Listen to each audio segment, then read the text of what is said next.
You're watching BCTV, Branford's community access station.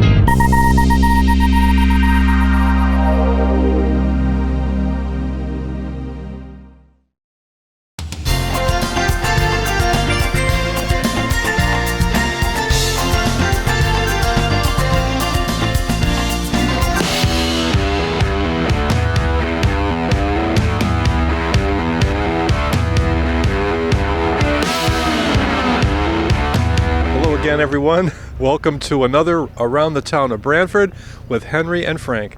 I'm Frank Toohill. We're here on vacation in another state. It was very hot in Branford last week in the 90s, and today is June 11th, and we decided to leave town and, travel, go to another state. So the thing I want you to do is try to guess, what state are we in? Now, the name of the town is Washington, so you have to guess the state. Is this Washington, D.C., or some other state? Okay, everything's right here in Washington. These are some clues that I'm giving you on Around the Town of Branford with Henry and Frank. That's the school for Washington.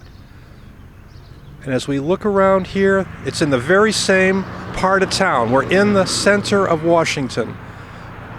And that's the school, the elementary school. Here in the center, you have everything you'd ever need right in Washington. That's the Civil War monument right there, and right beside the Baptist church.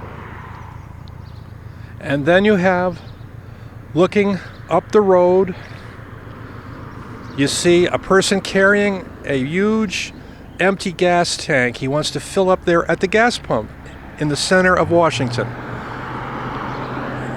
Just a little ways to the right, it's the Washington store. As I said before, everything you'd ever need is right here in the center of Washington. But the question is, what state are we in? Is this Washington, D.C.? Does it look like D.C.? No, I don't think so. Is this Washington, Connecticut? I don't think so. Over there right now, you're looking at the Caliph Library. It's only one room, and it was built in 1918. So anyway, I'm about to answer the question. What state are we in around the town of Branford with Henry and Frank? Okay, over there, you're looking at right now, it's the Unitarian Universalist congregation in Washington. So, what state do you think we're in? Well, if you said you think it's Connecticut, you're kind of right, because this state used to be known as New Connecticut. But right now, for the last 200 years, it's been known as the Green Mountain State, the state of Vermont. You're in Washington, Vermont, and welcome to our vacation program, Around the Town of Branford with Henry and Frank. We're going to be taking you on some of the back roads here in Vermont. You're going to be seeing all the highways, byways, the little towns, the church steeples. It's going to be great. Just some history about Vermont. During the 1760s, the territory now known as Vermont was in dispute between New York and New Hampshire. It was the result of conflicting interpretations of each colony's charter. People moving into the territory, then known as New Connecticut, or the New Hampshire grants, generally got their land from land grants from the New Hampshire governor. So what happened was, eventually it became its own state, the Green Mountain State of Vermont. It's close to our state. You can get up here from Branford in about 2.5 hours. It's a great drive right up I-91. Great state up here all the time. 4 seasons up here all the time.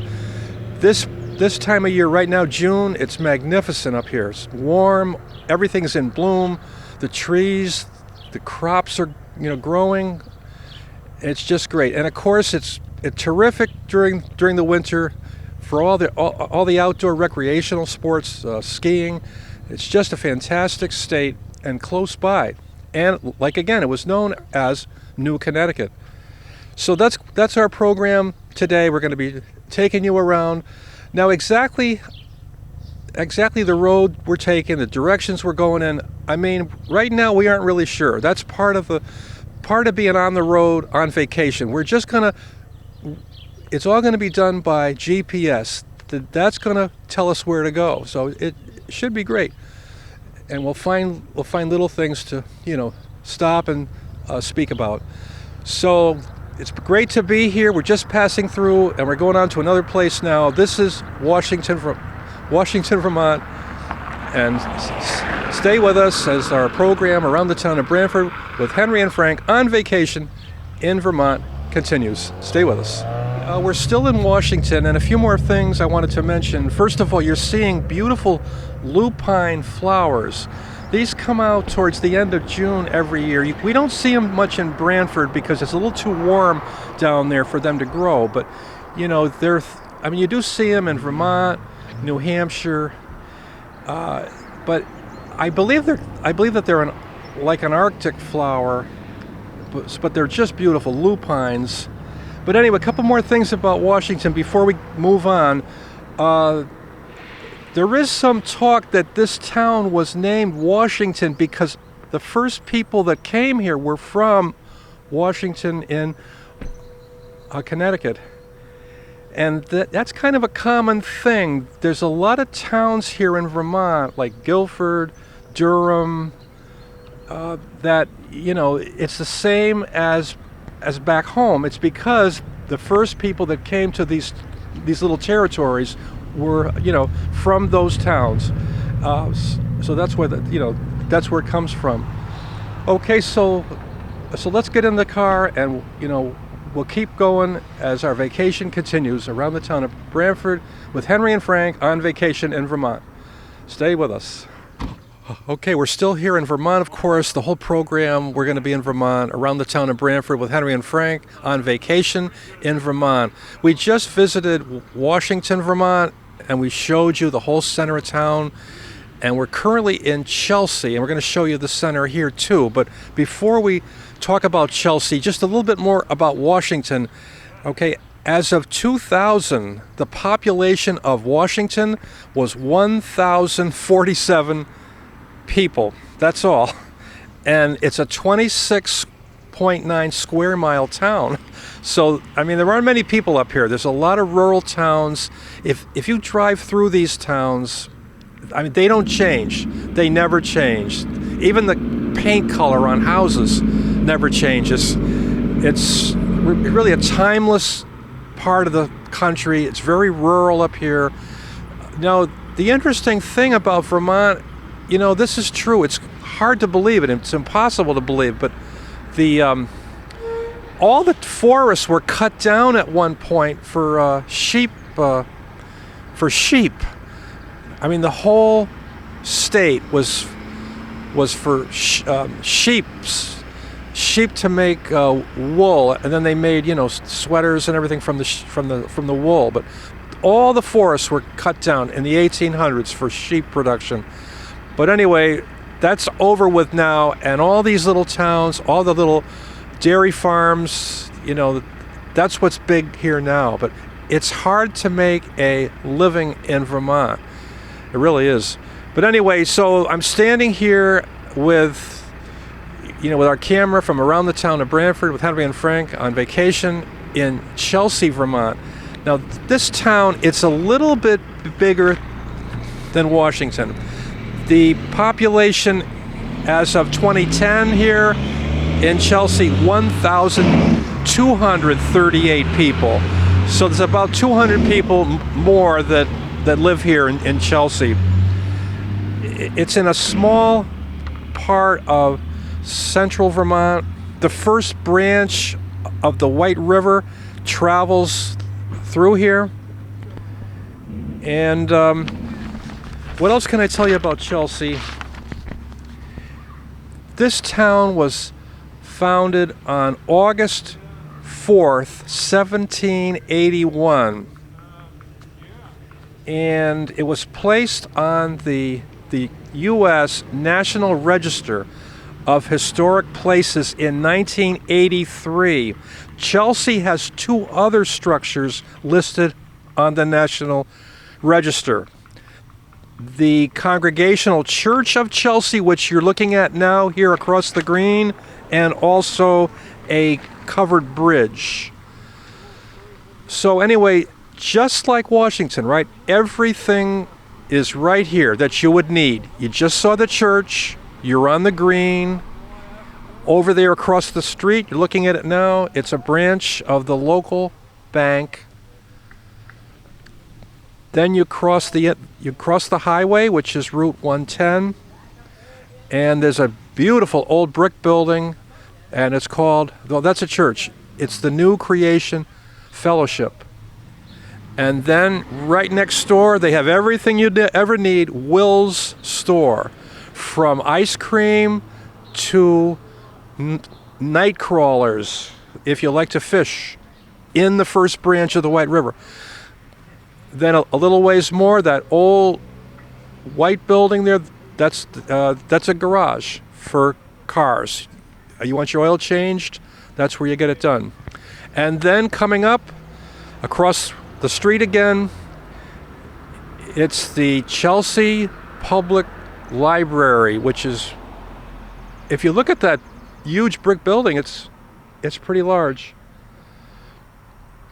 So that's the town of Chelsea, Vermont. It's quiet here, very peaceful. Just a great place. And right now, we're going to continue our travels here in the state of Vermont on vacation. And I don't know the next town we're going to stop at, but it might be Tunbridge, Vermont.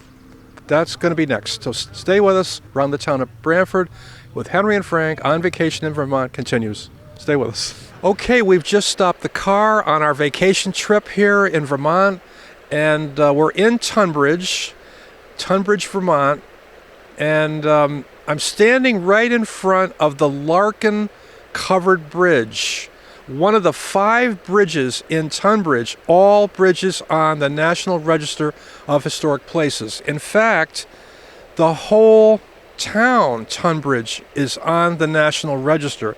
It's in Orange County. The population as of 2017 here in Tunbridge was 1,171 people. There's 3 little village areas here in Tunbridge.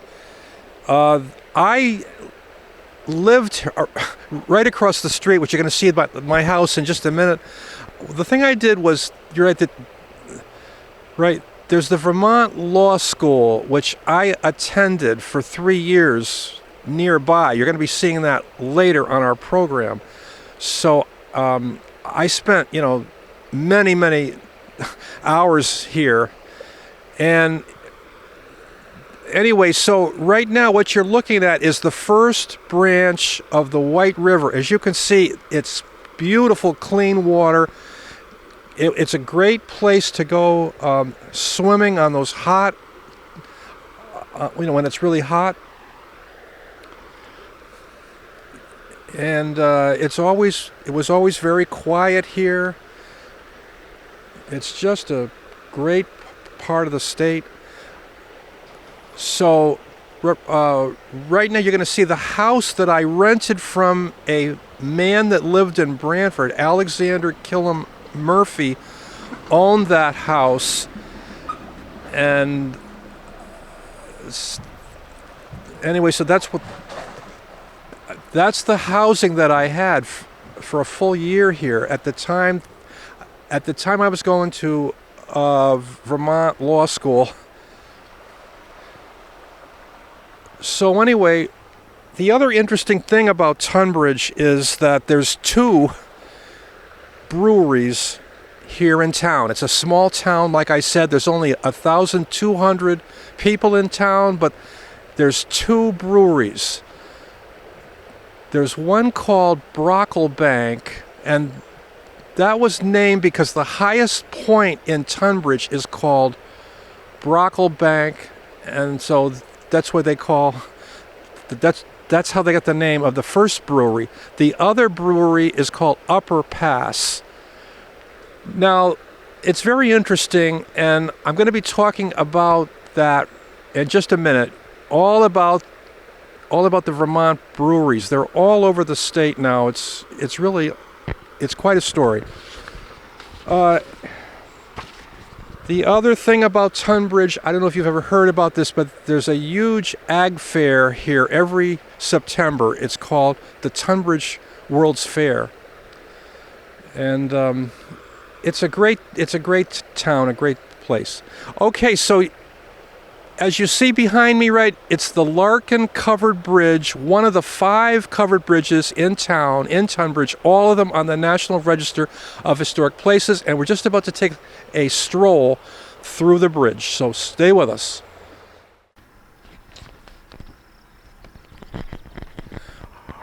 Okay, so we're right here still in North Tunbridge. It's a beautiful summer day, the middle of June. The blue sky is magnificent, the white cumulus clouds, and then these are some of the hills in town, part of the Green Mountain Range, right? It's known as, the Green Mountain State. The beautiful fields down there below, and right, there's the wildflowers along the road. And we're here at the Larkin Bridge, built in 1902, and it's on the National Register of Historic Places. There are 5 of these in town, in Tunbridge, all on the National Register. And the Vermonters are very proud of their bridges. They really take care of them. They make sure that all the wood, stays structurally in good shape. And if there's ever a problem with the bridges, they always quickly take care of them. They're covered, I believe, originally because of all the snow that they get up here in the winter, and they wanted to make sure that when people cross the bridges that, they could cross them without, the ice on the road.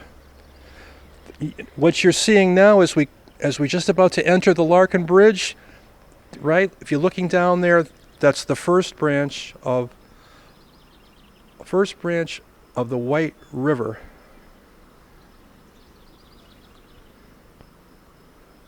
So we're just about to enter the bridge. We're going to walk across it to the other side, and you can see all the timbers, rafters in here.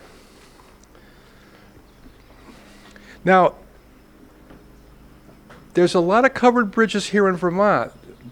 That's what Vermont is, that's what people think of when they think of Vermont. They think of the cheeses, the maple syrup, the covered bridges. We have some covered bridges of our own in Connecticut as well. So if you get a chance, you should take a look at those. Okay, so at this point, we're going through the Larkin Bridge. Now you can see the timbers that we're walking on. I mean, you can put great weight on these boards. Okay, now coming out of the bridge, I wanted to talk a little bit about the Vermont breweries. Over here, I have some cans that are overlooking the first branch. Now, the cans on the right there, Cloud Drop, okay, that's from Upper Pass Brewery. That's one of the 2 breweries here in Tunbridge. Now, the other cans there in black on the left, that is Heady Topper. Okay, that brand of beer started the craze up here. There are so many breweries up here in this state. I've been told that there's actually more breweries per capita in this state than in any other state. And it's all because of Heady Topper. Here's a little information about Heady Topper. It started by the Alchemy Company. And I mean, they're all alike up here, really. They're all 8% alcohol. They're all 8% alcohol. They don't believe in filtering the beer, so it's all kind of cloudy. And you know what? If you pour these beers into a glass, they're almost orange in color, and they're very thick looking. So, but anyway, there was a big craze when Heady Topper first came out about 10 years ago. It was huge. People drove up to this state, just to buy Heady Topper. There was a piece in an English publication, and it said that, I'm trying to find the quote.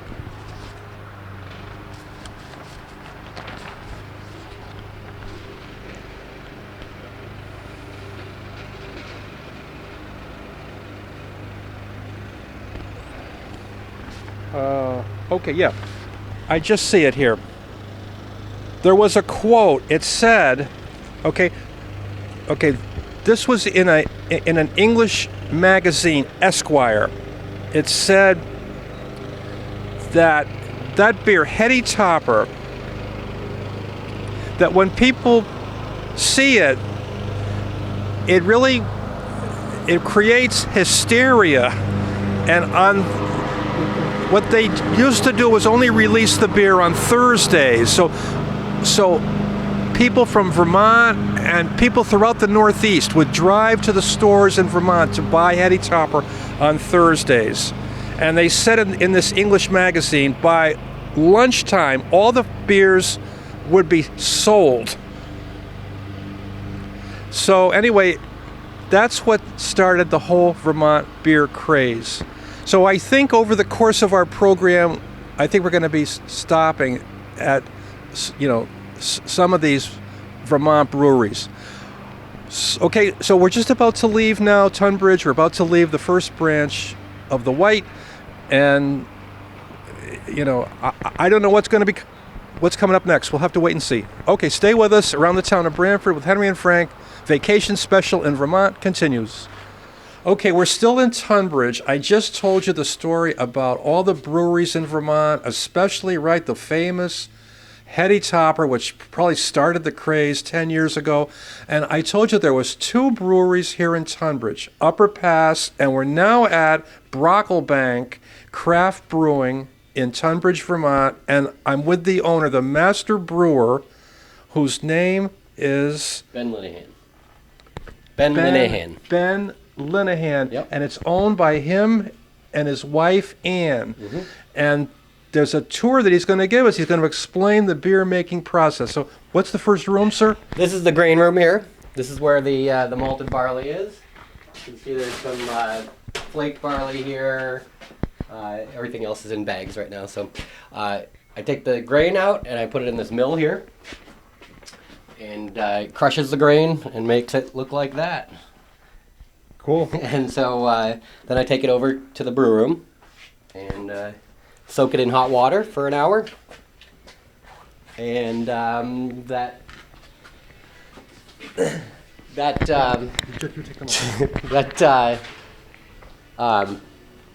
activates enzymes in the grain, which convert the carbohydrates in the grain into sugar. Cool. And you can see this is happening right now. It's already soaked in the hot water for an hour. Now I'm transferring it from here to the kettle. So this is the mash tun. You can look inside there and see the grain. And I'm sprinkling it with hot water to rinse it out so that I can pick up all the sugar that's left over in the mash tun. What's the beer that you're making right now? I'm making a simple pale ale right now. Uh-huh. Haven't even named it yet. Cool, that's great. And so you can see in the kettle here, it's just going over to here. And if you look inside, you can see there's electric elements inside there. So that's how the beer is boiled. The heat comes from electricity. No. And so then I'll boil it for an hour or so and add hops at different stages to get flavors, bitterness, and aroma from the hops. And then I'll take it from here, pump it through that heat exchanger there, to cool it down, because you have to cool it down to 70 degrees to let the yeast work on it. So it pumps from here through the heat exchanger into the fermenter. Cool. and then yeast is added, and the yeast starts converting all that sugar into carbon dioxide and alcohol. Interesting. And that's how beer is made. How'd you get your interest in this? Just through home brewing. Oh, yeah. Yep, I homebrewed for about 7 years before I started this. How's this place doing? I mean, it's not easy to locate this place up in the mountains. Right. Well, it's really just a hobby for me anyway, so it's surprisingly busy, actually. That's wonderful to hear, you know? Yep. Well, that's great. Now, also, let's see, you call this a nano brewery, right? Mm-hmm. What does that mean? Nano brewery means that it's smaller than a microbrewery. Our definition, there is no legal definition of nano brewery. Our definition is 7 barrels or less. That's a 3-barrel tank there, so a tank twice as big as that or smaller qualifies you as a nano brewery, in our opinion. Now, if there's people watching this program, you know, Mm-hmm. from out of town, from out of the state, I mean, can they purchase beer from you? Yeah, if they come here. You have to come here to buy it. That's exactly right. Yeah, that's good. Yep. Well, it's worth the trip, believe me. It is worth the trip. It's really. Come on over here. Yeah. So, being a nano brewery, we started the Vermont Nano Brewery Festival. Oh, really? Oh, it's in Tunbridge. You hold it in It's at the Tunbridge Fairgrounds, yep. Every year you have that. Wow. Didn't last year, but Yeah. this will be that's our good. 5th time doing it. Cool. And you can see we've got 11 different breweries right now. Wow. Live music and food trucks. And it's just a really great event. It's about the best beer festival you'll ever get to. That's great. Okay, so, I mean, right, if you're curious, you want to try it, you know, you got to come up. It's going to be August 21st this year in Tunbridge at the Tunbridge Fairgrounds. Yeah. That's great. And it's great to be with you. Thank you for the tour. And again, I've been speaking with Mr. Linehan, who owns the Brocklebank Craft Brewing. Craft Brewing here in Tunbridge, Vermont. Okay. Thanks for being with us, sir. There you are. And here's some of the labels that you see, which he's collected over the years, I guess, from all over the world. Customers bring those to us. Oh, the customers actually bring these in. So this is quite a place, quite an operation, so that's great. Right, that's a poster from the World's Fair, which is that ag fair in Tunbridge, which is, you know, it's fantastic. World famous. Right, it's world famous. So anyway, I think we're just about, you know, it's getting kind of dry. We're kind of, you know, we'd like something to maybe drink. So I think we're going to have something up here at the Brocklebank Brewery. Stay with us as our program around the town of Branford, Connecticut with Henry and Frank on vacation continues. Hello again, we're back. It's June 13th, our weekend vacation around the town of Branford with Henry and Frank. It's about to come to an end. We're up here in Brandon, Vermont. We started to come down, you know, back to Branford. We've got programs to make down there, people to talk to, different events to cover. But it's been great to spend our weekend up here. You're seeing right now some of the great stores here in this lovely little town, Brandon, Vermont. This is Center Street that you're looking at now.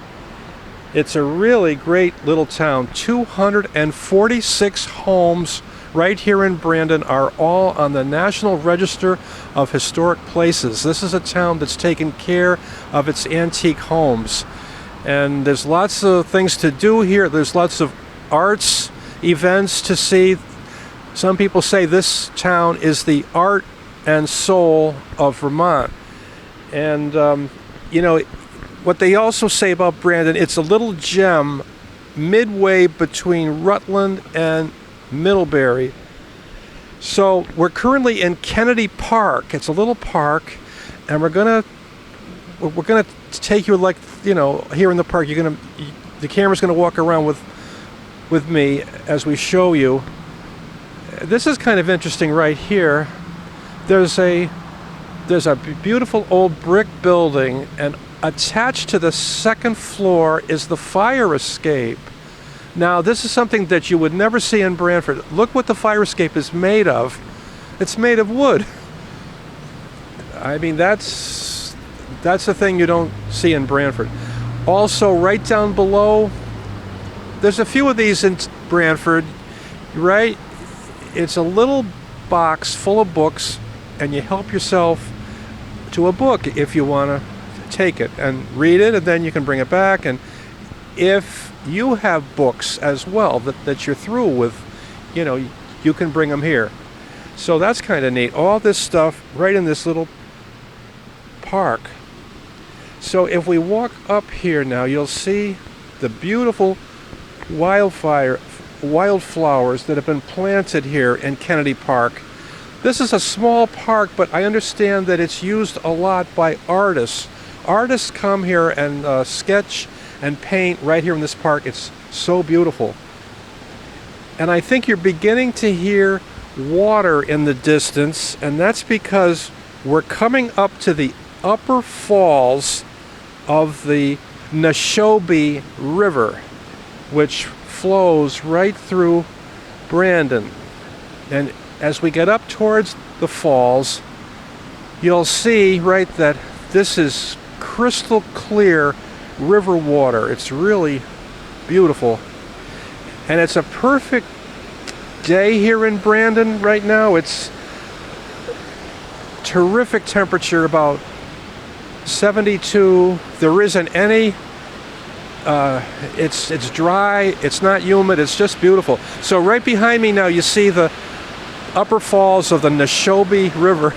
It's just a great place to come. And as I said before during our program, it's also close to Branford. You can simply drive up I-91 a couple hours. That's a great drive, and then you're in Vermont. So you can see that beautiful river right here. The river's called Neshobe, Neshobe, and there's a nice bridge there that goes over the river, and those are more of the stores that you see here. So it's been great to cover this weekend for you up in Vermont, around the town of Branford with Henry and Frank on vacation in Vermont, and we'll be coming to you very soon with even more programs. So keep watching for more public access programs on Branford Community Television. Until next time, I'm Frank Toohill. Goodbye.